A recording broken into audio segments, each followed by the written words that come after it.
বর্ণাঢ্যভাবে পহেলা বৈশাখ পালন করছে স্কয়ার পরিবারের সদস্যরা। রাজধানীর পুলিশ কনভেনশন সেন্টারে স্কয়ার গ্রুপের পক্ষ থেকে স্কয়ার বর্ষবরণ 1432 অনুষ্ঠানের আয়োজন করা হয়। সকাল 9টায় শুরু হয় অনুষ্ঠান। বাচ্চারা অংশ নেয় চিত্রাঙ্কন প্রতিযোগিতায়। কেউ কেউ চড়েছে টয় ট্রেনে, দোলায় দোলে অনেকেই। এছাড়া 27টি স্টল রাখা হয়েছে অনুষ্ঠান স্থলে, যেখানে বিভিন্ন পিঠা, আচার, হাওয়াই মিঠাই সহ পোশাক ও বাচ্চাদের খেলনা রয়েছে। উৎসবমুখর এমন পরিবেশে ছোট বড় সবাই আনন্দে মাতেন। অনুষ্ঠানে যোগ দেন স্কয়ার গ্রুপের চেয়ারম্যান স্যামুয়েল এস চৌধুরী, পরিচালক তপন চৌধুরী ও অঞ্জন চৌধুরী। বাচ্চাদের আনন্দ দেখে উচ্ছ্বাস প্রকাশ করেন তারা, ছবি তোলেন তাদের সাথে। অনুষ্ঠান স্থলে সকাল থেকে চলছে সাংস্কৃতিক আয়োজন।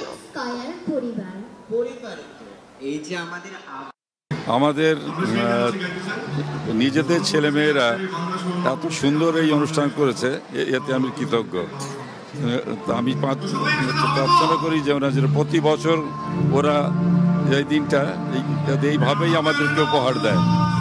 এটা একেবারে আমাদের মনে থেকে, কারণ অনেক এই বাচ্চাদের এইরকম পরিবেশে তো আনন্দ করার সুযোগটা নেই।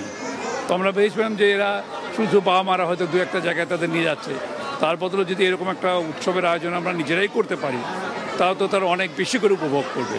তো এই চিন্তা থেকেই কিন্তু এর ব্যবস্থাটা করা।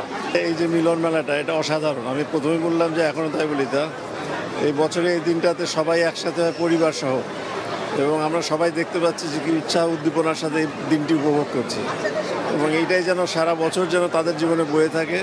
আনন্দ, সম্প্রীতি, এগুলো যেন আমাদের ভিতরে থাকে।